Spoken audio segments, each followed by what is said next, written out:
साथियों नमस्कार। विद्या संकल्प चैनल पे आप लोग का स्वागत है। आज है 22 अगस्त 2026। 22 अगस्त 2026 से संबंधित जितने भी करंट अफेयर्स के प्रश्न हैं इस वीडियो में देखेंगे। आइए प्रारंभ करते हैं। पहला प्रश्न है, धर्म या विश्वास के आधार पर हिंसा के कृत्यों के पीड़ितों की स्मृति में अंतर्राष्ट्रीय दिवस प्रतिवर्ष किस तिथि को मनाया जाता है? यह है ऑप्शन सी सही होगा 22 अगस्त।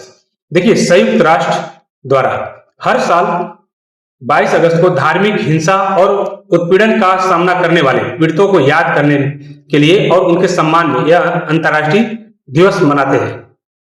बात हुई है यूएन की, यानी यूनाइटेड नेशंस, वैश्विक राजनीतिक और सामान्य यूएन का एक महत्वपूर्ण हिस्सा है, भागीदारी है। देखिए, यूएन क्या है? यूनाइटेड नेशन में इसकी स्थापना यानी यूएनओ, संयुक्त राष्ट्र, इसकी स्थापना 22 अक्टूबर 1945 ईस्वी में हुआ। मुख्यालय का है न्यूयॉर्क में है, न्यूयॉर्क अमेरिका में। इसमें कुल सदस्य देश अभी कितने हैं? 193 यानी 193 देश है। दुनिया भर में शांति और सुरक्षा बनाए रखना, मानवाधिकारों की रक्षा करना और अंतरराष्ट्रीय सहयोग को बढ़ावा देना यूएन का मुख्य काम है। देखिए, अगस्त माह में जितने भी इंपॉर्टेंट डे मनाए हैं उसको एक बार सरसरी नजर से देख लेते हैं। तो देखिए, 1 अगस्त को मनाया गया विश्व फेफड़े का कैंसर दिवस। 1 अगस्त को ही वर्ल्ड वाइड वेब डे मनाया गया। 2 अगस्त को अंतरराष्ट्रीय मित्रता दिवस मनाया गया। 3 अगस्त को भारत में अंगदान दिवस मनाया गया। 4 अगस्त को अंतरराष्ट्रीय क्लाउडेड लेपर्ड्स दिवस मनाया गया। 5 अगस्त को अंतरराष्ट्रीय ट्रैफिक लाइट दिवस मनाया गया। 6 अगस्त को हिरोशिमा दिवस मनाया गया। 7 अगस्त को राष्ट्रीय भाला फेंक दिवस मनाया गया।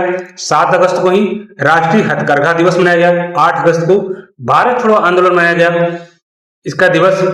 9 अगस्त को नागासाकी दिवस मनाया गया और 9 अगस्त को ही विश्व आदिवासी दिवस मनाया गया।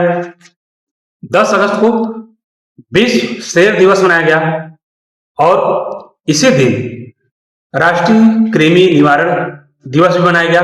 11 अगस्त को राष्ट्रीय पर्वतारोहण दिवस मनाया गया। 12 अगस्त को अंतरराष्ट्रीय युवा दिवस मनाया गया और इसी दिन विश्व हाथी दिवस मनाया गया और इसी दिन राष्ट्रीय पुस्तकालय दिवस भी मनाया गया। 13 अगस्त को विश्व अंगदान दिवस मनाया गया। 14 अगस्त को विभाजन विभीषिका स्मृति दिवस मनाया गया। 15 अगस्त को भारतीय स्वतंत्रता दिवस मनाया गया। 17 अगस्त को राष्ट्रीय गैर लाभकारी दिवस मनाया गया। 18 अगस्त को विश्व कभी हार न मानेगा का दिवस मनाया गया। आगे 19 अगस्त को विश्व फोटोग्राफी दिवस मनाया गया।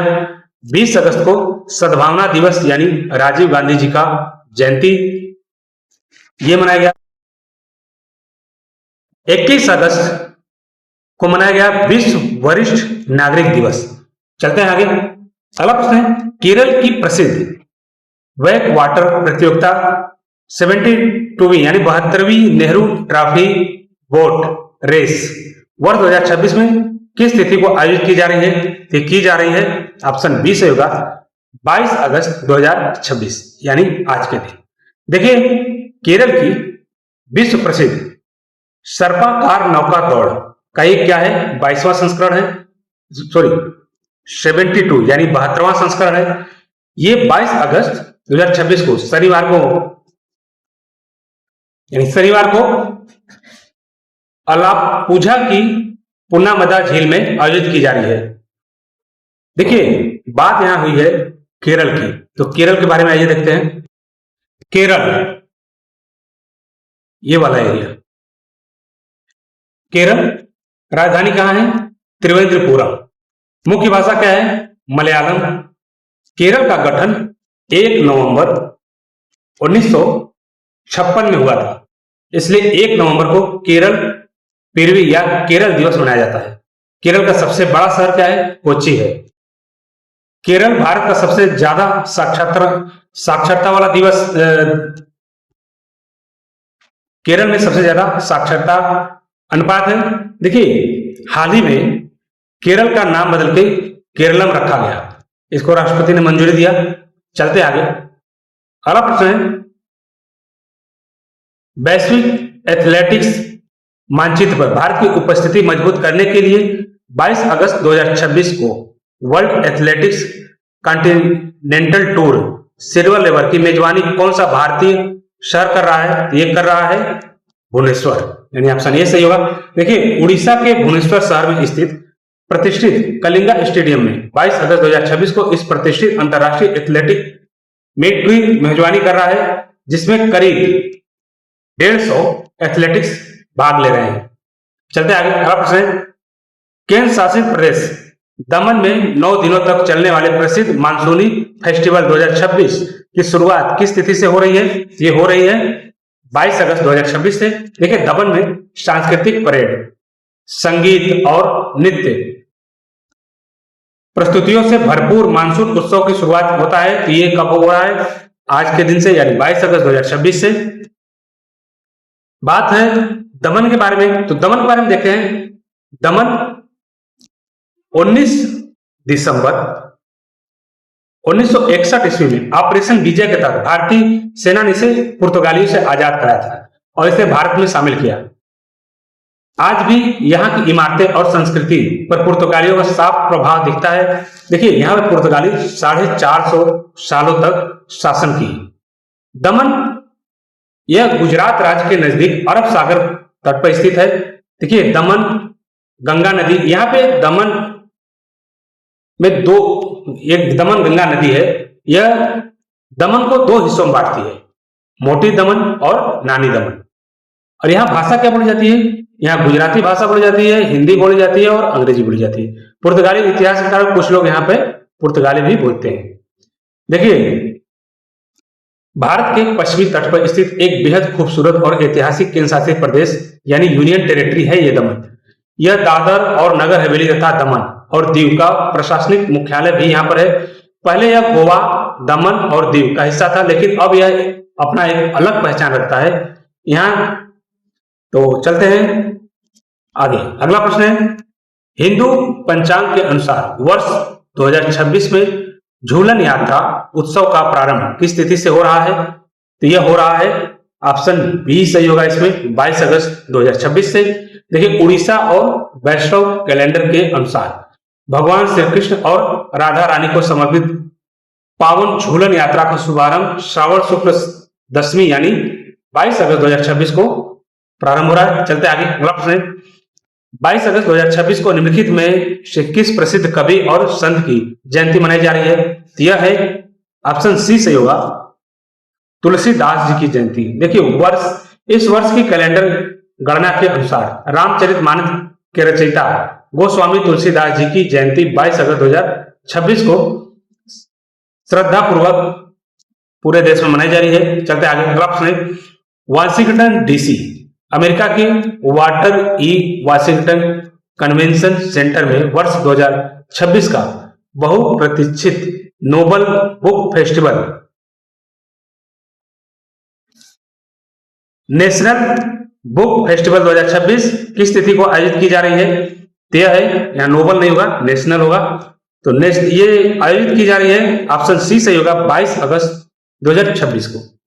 देखिए लाइब्रेरी ऑफ कांग्रेस द्वारा स्थापित विश्व प्रसिद्ध नेशनल बुक फेस्टिवल 2026 का आयोजन शनिवार को 22 अगस्त 2026 को सुबह 9 बजे से लेकर रात 8 बजे तक किया जा रहा है। वाशिंगटन डीसी यानी अमेरिका के बारे में जिक्र हुआ है, तो आइए देखते हैं। देखिए अमेरिका की राजधानी वाशिंगटन डीसी है। सबसे बड़ा शहर न्यूयॉर्क सिटी है अमेरिका का। अमेरिका में कुल कितने राज्य हैं? 50 राज्य हैं, 50 स्टेट्स हैं। अमेरिका की स्वतंत्रता दिवस 4 जुलाई को मनाया जाता है, यानी अमेरिका 4 जुलाई 1776 ईस्वी में ब्रिटेन से अपनी स्वतंत्रता हासिल की थी। अमेरिका दुनिया की सबसे बड़ा महाशक्ति है। आर्थिक और सैन्य ताकत इसके पास सबसे ज्यादा है। मुद्रा इसका क्या है? अमेरिकी डॉलर है, जो दुनिया की सबसे प्रचलित व्यापारिक करेंसी है। प्रमुख कंपनियों में देखिए, दुनिया की सबसे बड़ी टेक कंपनियां जैसे Apple, Google, Microsoft, Amazon, Meta, Facebook, Meta जो फेसबुक का है, ये अमेरिका के ही है। अगला प्रश्न है, भारतीय सूचना प्रौद्योगिकी संस्थान यानी आईआईटी इलाहाबाद द्वारा शोध विचारों को बढ़ावा देने के लिए रिसर्च कॉन्क्लेव 2026 का आयोजन किस तिथि को किया जा रहा है? तो ये है ऑप्शन सी सही होगा, 22 अगस्त 2026 को आईआईटी इलाहाबाद कैंपस में देश भर के विशेषज्ञों और पीएचडी विद्वानों के बीच शोध नवाचार को साझा करने के लिए शनिवार 2026 को यानी 22 अगस्त को रिसर्च कॉन्क्लेव 2026 का आधिकारिक आयोजन किया जा रहा है। चलते हैं अगला प्रश्न, नई दिल्ली के क्राउन प्लाजा यानी मयूर बिहार में आयोजित होने वाली प्रतिष्ठित फोर्थ इंफॉर्मेशन टेक्नोलॉजी कॉन्फ्रेंस 2026 की शुरुआत किस तिथि से हो रही है? तो ये हो रही है 22 अगस्त 2026 से। देखिए, साइबर सुरक्षा, क्लाउड कंप्यूटिंग और आर्टिफिशियल इंटेलिजेंट लीडर्स के इस बड़े आईटी कॉन्फ्रेंस 2026 की शुरुआत नई दिल्ली में 22 अगस्त 2026 को हो रही है। चलते आगे, अगला प्रश्न, भारतीय अंतरिक्ष अनुसंधान और खगोलीय गणनाओं के अनुसार 22 अगस्त 2026 को चंद्रमा पृथ्वी से अपनी कक्षा में सबसे दूर की बिंदु पर होगा। इस खगोलिक स्थिति को विज्ञान में क्या कहा जा रहा है? तो ये है, इसको कहेंगे अपभ्रू यानी अपोजी। ऑप्शन बी से होगा। देखिए, अंतरिक्ष विज्ञान के अनुसार 22 अगस्त 2026 को चंद्रमा पृथ्वी से अपने सबसे दूरी बिंदु पर होगी, जिसके कारण इसका आकार औसत से छोटा दिखाई देगा। अब देखते हैं अपोजी क्या है, इसके बारे में थोड़ा जान लेते हैं। देखिए, विज्ञान और खगोलिक शास्त्र में जब चंद्रमा ये पृथ्वी है, चंद्रमा इसका चक्कर लगा रहा है। जब ये चंद्रमा या कोई भी सैटेलाइट चक्कर लगाते हैं, पृथ्वी के सबसे अधिक दूरी हो जाती है। मान लीजिए इस तरह से अपने कक्ष में जा रही है, तो ये मान लीजिए यहाँ पे सबसे अधिक दूरी पर होगी, तो इस स्थिति को क्या बोलते हैं? अपोजी कहते हैं। और ये अगर मान लीजिए यहाँ पे सबसे नजदीक हो जाएगा, तो इसको कहेंगे उपभू, यानी आप जो ये सबसे नजदीक की स्थिति को उपभू कहेंगे। यानी अगर ये पास में हो जाएगा तो इसको क्या उपभ्रू या पेरिग्री कहा जाएगा। देखिए अपोजी का दो होता है, तो खगोलिक शास्त्र में हो गया, यानी अपना ज्योग्राफी से संबंधित हो गया इसका अर्थ। इसका एक और हिंदी में भी अर्थ होता है, जैसे इसका व्यवहारिक या लाक्षणिक अर्थ यह होता है कि आम बोलचाल या साहित्य में इसका चरम सीमा या शिखर या पराकाष्ठा इसका मीनिंग होता है। किसका? अपभू या अपोजी का। ये ध्यान रखिएगा, जब कोई चीज अपनी सफलता या लोकप्रियता के सबसे ऊंचे स्तर पर हो, तब इस शब्द का प्रयोग करते हैं। किसमें? हिंदी साहित्य में। चलते आगे, अगला प्रश्न है, यूरोप के मौसम विज्ञान को उन्नत बनाने के लिए यूरोपीय अंतरिक्ष एजेंसी यानी ESA द्वारा MGT-12 मौसम उपग्रह के लॉन्च इवेंट के लिए मीडिया पंजीकरण की अंतिम तिथि क्या घोषित की है? तो यह है 22 अगस्त 2026। चलते आगे, अगला प्रश्न है, संयुक्त राष्ट्र के एजेंडा के अनुसार 22 अगस्त को मनाया जाने वाला धार्मिक हिंसा के पीड़ितों की स्मृति में अंतर्राष्ट्रीय दिवस मुख्य रूप से किस बुनियादी मानव अधिकार की रक्षा पर बल देता है? ये देता है विचार, अंतरात्मा और धर्म की स्वतंत्रता के लिए। यह अंतर्राष्ट्रीय दिवस दुनिया भर में किसी भी व्यक्ति के अपनी इच्छा से धर्म या आस्था चुनने या बिना किसी डर के उसका उपासना करने के लिए अधिक पुरजोर समर्थन करता है। चलते आगे, अगला प्रश्न है, अगस्त के महीने में वैश्विक स्तर पर विश्व पादप दूध दिवस यानी वर्ल्ड फ्लैंक मिल्क डे मनाने की शुरुआत पहली बार किस वर्ष एक बड़े पशु अधिकार संगठन द्वारा किया गया था? ये किया गया था ऑप्शन बी से होगा, वर्ष 2017 में। देखिए, इस दिवस की शुरुआत वर्ष 2017 में प्लांट बेस्ड न्यूज के संस्थापक यानी रॉबी लॉकी द्वारा की गई थी। ताकि लोगों को तेजी से शाकाहारी और टिकाऊ विकल्प की ओर प्रेरित किया जा सके। चलते आगे अगला प्रश्न है, हर साल 22 अगस्त को संयुक्त राष्ट्र और उनके सदस्य देशों द्वारा मनाए जाने वाला अंतर्राष्ट्रीय दिवसों का प्राथमिक वैश्विक उद्देश्य क्या होता है? ये होता है ऑप्शन सी से होगा गंभीर वैश्विक मुद्दों पर जन जागरूकता बढ़ाना और नीतिगत सुधार करना, नीतिगत का सुधार करना। चलते आगे अगला प्रश्न है, ओडिशा सरकार ने राज्य को वैश्विक खेल हब के रूप में स्थापित करने के लिए अपने बड़े नीतिगत फैसले के तहत 22 अगस्त 2026 को भुवनेश्वर के कलिंगा स्टेडियम में किस प्रतिवर्ष अंतर्राष्ट्रीय एथलेटिक मीट की मेजबानी का निर्णय लिया है? यह है option a world athletics continental tour silver level. देखिए, उड़ीसा के खेल विभाग द्वारा ये बड़ा फैसला लिया गया कि 22 अगस्त 2026 को कलिंगा स्टेडियम में देश विदेश से 150 से अधिक एथलेटिक्स की मौजूदगी में इस बड़े वैश्विक एथलेटिक टूर का आयोजन किया जाएगा हर साल।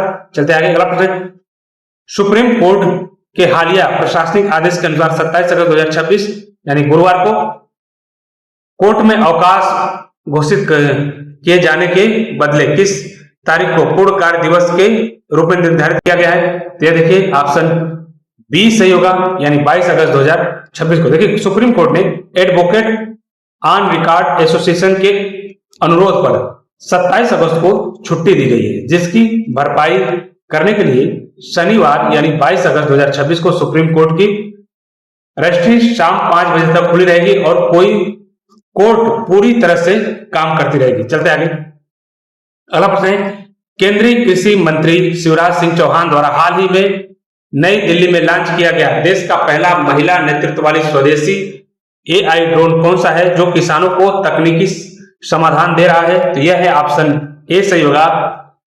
चलते आगे अगला प्रश्न है, पूर्वोत्तर राज्य मणिपुर के शिक्षा और गृह विभाग ने राज्य में मौजूदा कानून व्यवस्था की स्थिति को देखते हुए सभी स्कूलों और कॉलेजों को किस तिथि तक अनिवार्य रूप से बंद करने का आदेश दिया है? यह ऑप्शन सी होगा 22 अगस्त 2026 तक।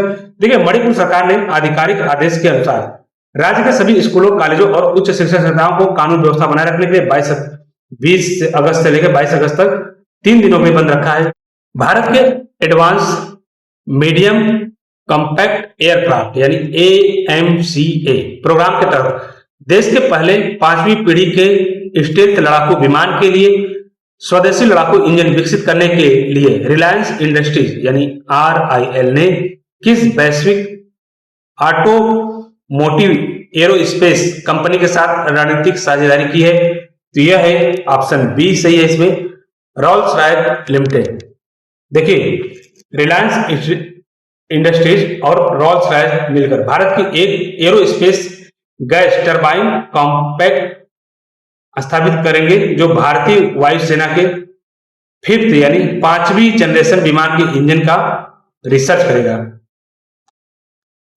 चलते आगे अगला प्रश्न है, कर्नाटक के चामराजनगर में कावेरी वन्य जीव अभयारण्य में संदिग्ध शिकारियों की मौत की जांच के लिए गठित की गई हाई प्रोफाइल मिलिट्री जांच मजिस्ट्रियल जांच रिपोर्ट को गृह और वन मंत्रालय को किस तारीख को सौंपा गया? तो देखिए, ये ऑप्शन सी सही होगा, इसमें 22 अगस्त 2026 को। देखिए, कर्नाटक के वन और पर्यावरण मंत्री रामलिंगा रेड्डी के अनुसार हनुरू गोलीबारी मामले की निष्पक्ष मिलिट्री जांच तो मजिस्ट्रियल जांच करने के लिए आधिकारिक तौर पर 22 अगस्त 2026 को सरकार के सामने ये पेश किया है। चलते आगे अगला प्रश्न, उत्तर प्रदेश यानी यूपी मंत्रिमंडल की 22 अगस्त 2026 को होने वाली बैठक में किस धार्मिक शहर में 100 करोड़ रुपए की लागत से नए सांस्कृतिक और आध्यात्मिक रिसर्च सेंटर के निर्माण प्रस्ताव को मंजूरी दी गई है? तो यह देखिए है वाराणसी। देखिए, उत्तर प्रदेश सरकार द्वारा वाराणसी की सांस्कृतिक वैभव को डिजिटल रूप से सहेजने और युवाओं को शोध से जोड़ने के लिए इस नए केंद्र की स्थापना का बड़ा निर्णय लिया गया है। चलते आगे अगला प्रश्न, बिहार के मुख्यमंत्री द्वारा राज्य के सुखाड़ यानी सूखाग्रस्त और बाढ़ प्रभावित किसानों को राहत देने के